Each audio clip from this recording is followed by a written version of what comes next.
where the desert meets the Atlantic, lies a secret frozen in time. Welcome to Tarfaya, home to a small museum holding a legendary connection. Between these walls, the echoes of aviation's golden age and classic literature still linger. Amidst the shifting sands, a pilot once found the inspiration for A Little Prince. Discover the place where history and imagination become one. Tarfaya doesn't look like the birthplace of one of the most beloved books ever written. It looks like what it is, a small, wind-battered fishing town at the edge of the Sahara. But inside one modest building here, a story is kept alive that connects this quiet place to a French pilot, a lost aircraft, and a little prince who fell from the sky.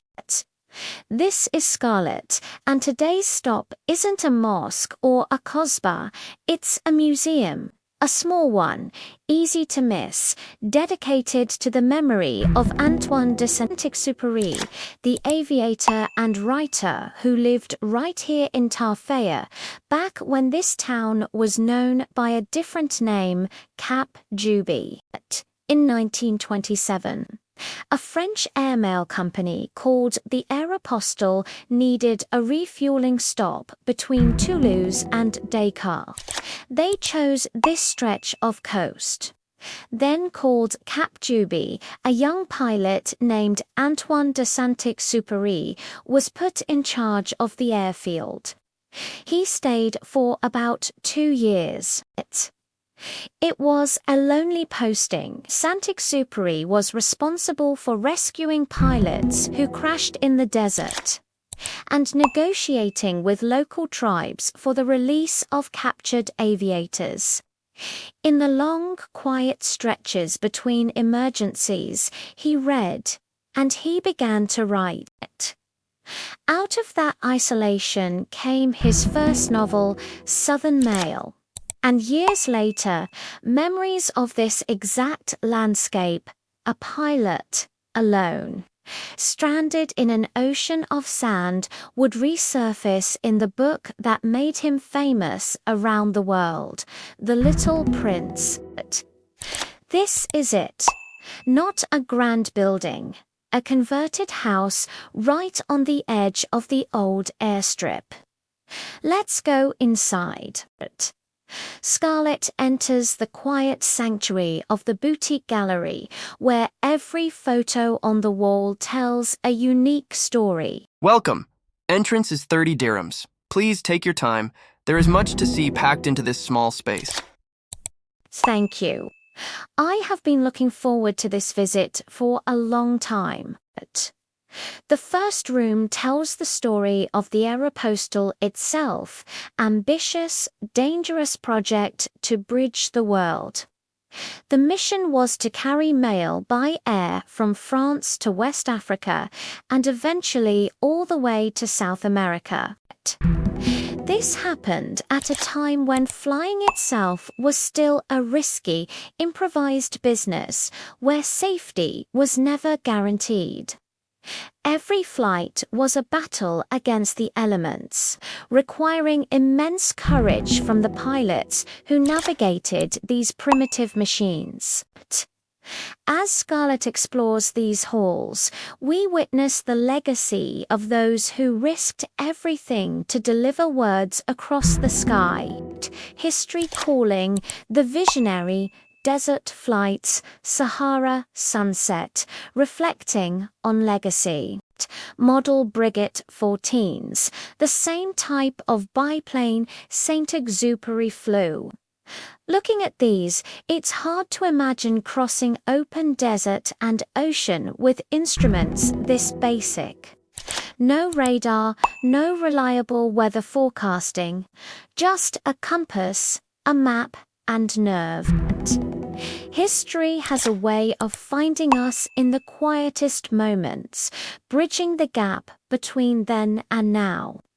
Scarlett stops to explore the early life of a man who belonged to the clouds long before he belonged to literature. A young Antoine de Saint-Exupéry, a pilot with the world at his feet, leaning against his biplane with steady determination. From the cockpit of a biplane to the pages of a masterpiece, he carried the same spirit of wonder. In these frames, we see not just a legend, but a human soul that refused to be grounded. The past isn't just a memory, it's a quiet conversation for those who still dare to dream. Part of his job here wasn't flying at all, it was negotiation. When pilots went down in the desert, sometimes taken by local tribes, Saint-Exupéry would ride out to secure their release. This work, dangerous and diplomatic at once, later earned him France's Legion of Honor. A reproduction of his handwriting, sketches included, he was known for doodling in the margins of his own drafts. Some of those doodles, people say, eventually grew into a certain small, golden-haired character. And here's the room every visitor really comes for.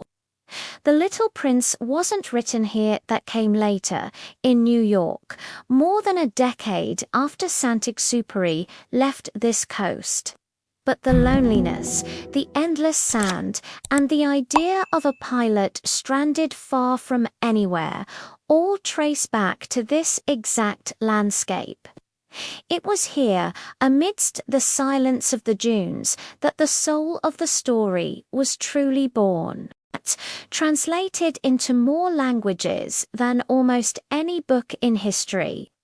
And fittingly, one edition here is in Hassaniya, the local dialect of the Sahrawi people who lived alongside Saint-Exupéry during his time at Cap Juby. Most of what you see here was gathered by a local association. We didn't want this story to disappear with the last people who actually remembered him. That's a beautiful thing to protect. He loved this place, difficult as it was. We try to return the favor. Outside, a small monument, a model Breguet 14, a gift from a town in France decades ago. It stands watch over the same stretch of sand where the real ones used to land. And a small statue of the prince himself, added more recently, a character born from a lonely pilot's imagination, standing watch over the very desert that helped inspire him. It's strange to sit at the edge of what used to be a working airfield and hear nothing but wind. No engines, no pilots shouting instructions, just sand and the memory of what happened here. This museum isn't big. It doesn't have the budget of a national institution, but it does something few larger museums manage. It makes you feel exactly why this particular place mattered to the story. A short way down the coast, another kind of wreck, a ferry that once ran between here and the Canary Islands, now rusting quietly in the surf. Tarfaya seems to collect stories of things that tried to connect this coast to somewhere else. It's echoes of past.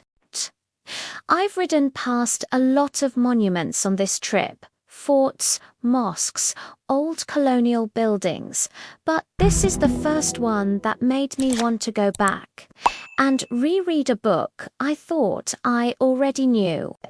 Timeless beauty.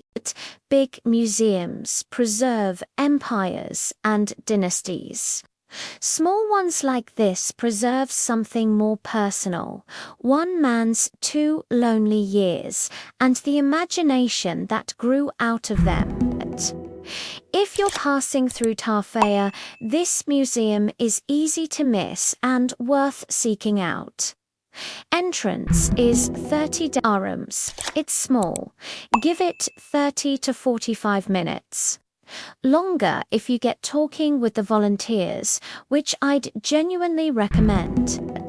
A small green airplane, a handful of old photographs, and a story that ended up traveling further than any airmail letter ever could. Not bad for a museum you could walk past without noticing.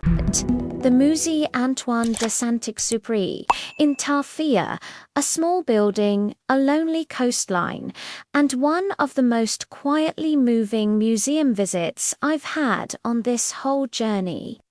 Sometimes the biggest stories come out of the smallest, quietest places. From up here, you can barely tell the museum is there at all. Just a small building on a big windswept coast, holding onto a story that refuses to be forgotten. Defiant history. Next time, back on the road. But for now, Tarfaya and the Little Prince it helped create.